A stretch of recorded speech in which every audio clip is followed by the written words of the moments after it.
This summer was my first trip to Israel, part of a group of Boston clergy who were going there to learn about the Palestinian-Israeli conflict and talking with people from all sides of the differences.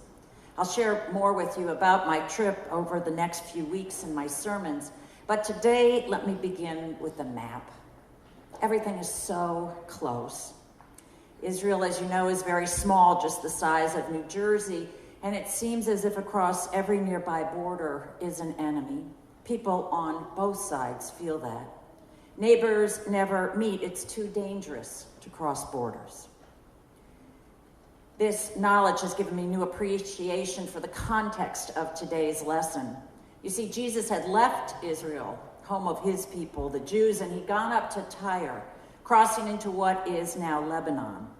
And then we hear that he travels to Decapolis, where the 10 Greek-speaking cities are. They're mostly in what is now Syria and Jordan and the Golan Heights.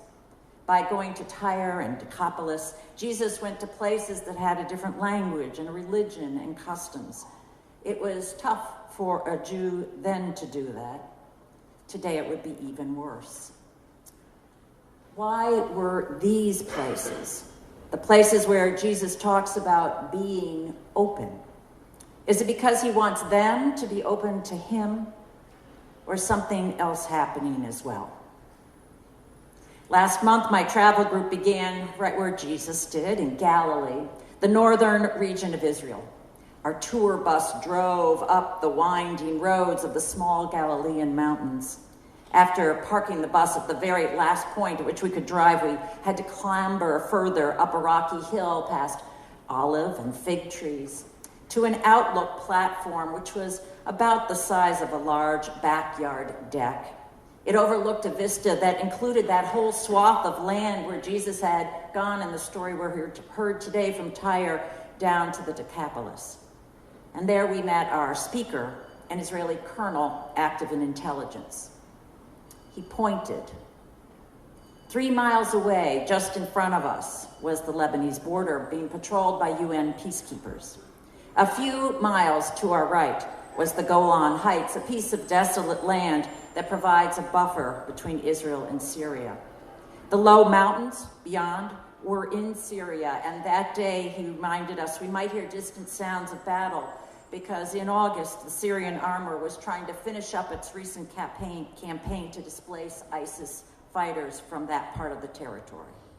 From where we stood, the colonel explained, Tel Aviv is 75 miles behind us, south, Damascus 65 miles to the right, and Beirut 65 miles ahead to the left.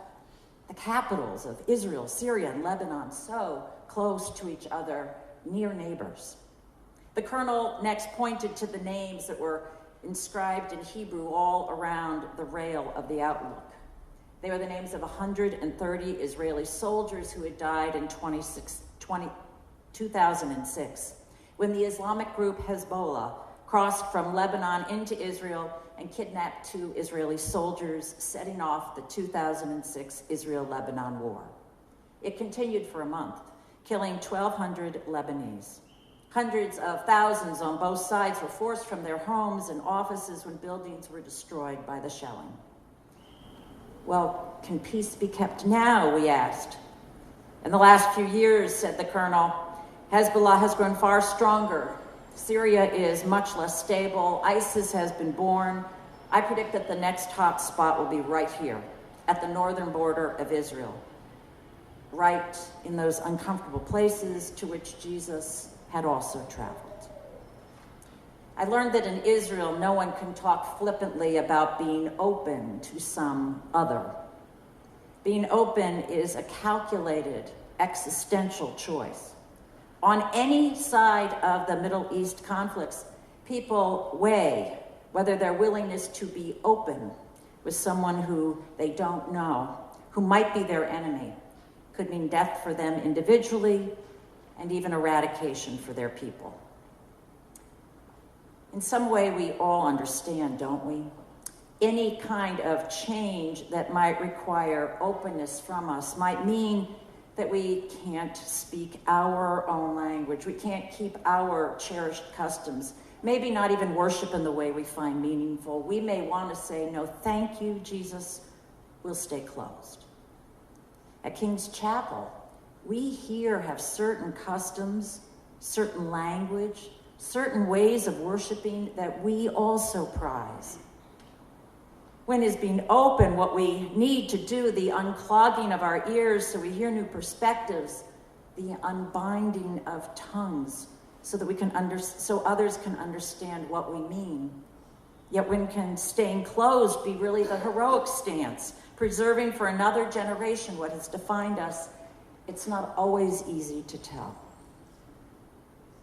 The outlook point was close to the Israeli hospital, where we met another speaker, Smadar Ocampo, the head pediatric surgical nurse. Smadar relived for us the morning that she had arrived at work 6 miles from the Lebanese border and learned that now Syrian patients had arrived during the night. Syrians in her workplace? Syrians who vowed to destroy Israel and push her people into the sea, a distance of just a few miles. 75 years after Hitler, it's not that hard to imagine. Shadar understands reality. She served as an Israeli Army Special Anti-Terror Unit soldier. She was a medic.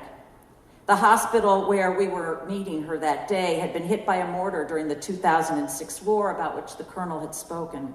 That mortar is now showcased right in a glass case in the hospital lobby today to remind all visitors of what reality is.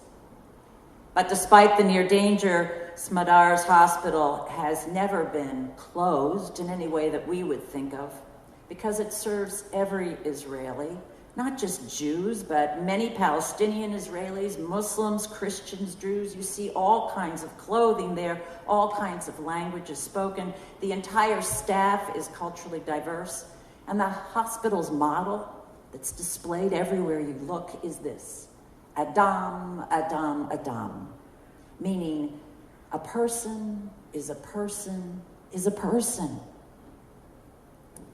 Yet this hospital was bombed. The danger is so real there that Israel built an entire second 450-bed hospital underneath the first. It's essentially a bomb shelter hospital. We toured open-mouthed, viewing the underground wards and beds and nurses' stations and labs. At the entrance, there's a huge air filtration system that enables the hospital to shut off outside air in case of bioterror or gas attacks. We learned that throughout Israel, everyone knows how much time she will have until a bomb will reach her, either from Hamas in the south or from Hezbollah in the north. After the siren sounds, those in the capital, Tel Aviv or in Jerusalem, have 30 to 40 seconds to reach a bomb shelter. At a Jewish settlement we visited just yards from the Gaza Strip, every meeting room, every house, every school bus stop has its own bomb shelter. At Smadar's hospital, they have 0 seconds. So if conflict erupts, the hospital preemptively moves underground. And now Smadar was being told they'll be treating Syrians, paid for by Israeli taxpayers, taking up beds that would otherwise be given to Israeli Jews and Palestinians. There was no precedent for it. Could Smadar be open to work not only with her children patients, but also with the adults, not knowing what they were thinking or saying? She knew no Arabic and felt a cultural gulf. The Syrian mothers, clothed in long robes, were shocked to see Smadar working outside the home. But she's a nurse. Adam, Adam, Adam, her hospital declares. A person is a person is a person. People take care of people. And along with that motto at the entrance are these little small handprints, meaning we will work hand in hand with you every day. So Smadar chose to smile with her eyes, to reduce the terror that the Syrians must be feeling for them to be in Israel, to gain the trust of the Syrians whose bodies she was going to need to touch in order to heal them. One Syrian mother arrived pregnant with her 1-year-old boy, so bloated and swollen, his eyes were shut, he was unable to see. The mother was very frightened due to what she'd always learned about Israelis. But she'd heard that this hospital might help her boy if she turned herself over to the Israeli soldiers at the border. The boy's kidneys weren't functioning, and Smedar needed to explain he'd require a kidney transplant. This woman, this mother, lived in Smedar's ward, and Smedar began to ensure that, the food that was familiar to the children, to their parents, that should be served as their meal, so she would order it from takeout rather than have them fed with the hospital food. She learned some Arabic words, and in time, the children taught her the different dialects of their villages. If Syrian children arrived as unaccompanied minors, the hospital decided they should apply to the local Sharia courts to appoint a guardian, rather than appoint one themselves. And over time, Smedar and the Syrian woman began to share personal stories. When this pregnant Syrian woman gave birth, Smedar went to visit her in the maternity ward and was overwhelmed because the baby girl had been named for her. The Arabic equivalent of Smedar, Blossom. When that family later was able to return to Syria all healed, the newest generation bore the imprint of at least one person who'd been open. 2,600 Syrians were treated over a period of 5 years, beginning in 2013 there, at that border hospital, receiving an average of 3 surgeries. Many patients stayed for over a year. On average, 40 Syrians were there at a time. As we said goodbye, Tina Sherry, a companion of mine on this trip, began speaking with the hospital staff, not only Smedar, the pediatric head nurse, but also the Israeli surgeon and psychiatrist who volunteered to work on that team. Though all spoke impeccable English, Tina soon discovered that she and they shared a common background. All were native Spanish speakers born in Latin America, all immigrants to their present home, be it the US or Israel. Now, you all know Tina Sherry. She's the executive director of one of our 3 social justice partners, the Louis D. Brown Peace Institute, which she founded after her son was murdered by gun violence in Boston. Tina told the Latino Israeli doctors how she felt like a triple outsider when she came to Boston. She was Black, she was a Spanish speaker, she was a woman. Does having the experience of being an outsider make us more likely to be open to others, more willing to take some risk? In a territory foreign to Jesus, people begged him to heal a man who was deaf and had a speech impediment. This man was unintelligible even to his own neighbors, just like the Syrian woman, unintelligible to Smedar. Like Spanish speakers, unintelligible to the majority in Boston, and Jesus was open. He took the man aside to a private place, and he did the things of real healing, the intimate things, one person to another. Not so different from smiling with one's eyes into a face that's scared, or bringing in the familiar food that provides comfort when you're far from home, or saying the words in the common village dialect. And it makes me think that where Jesus himself felt most out of place, it's where he was praying, Ephphatha, be open. I wonder if it was a prayer for himself as well as for the deaf man. Because just a few days prior to that, in his first stop away from home up in Tyre, Jesus had initially refused to heal a little girl, daughter of a foreign woman. No, he said, I have to serve my people first. I cannot give my food to the dogs. But that Syrophoenician woman implored, please be open. Even the dogs under the table get crumbs. A person is a person is a person, not a dog.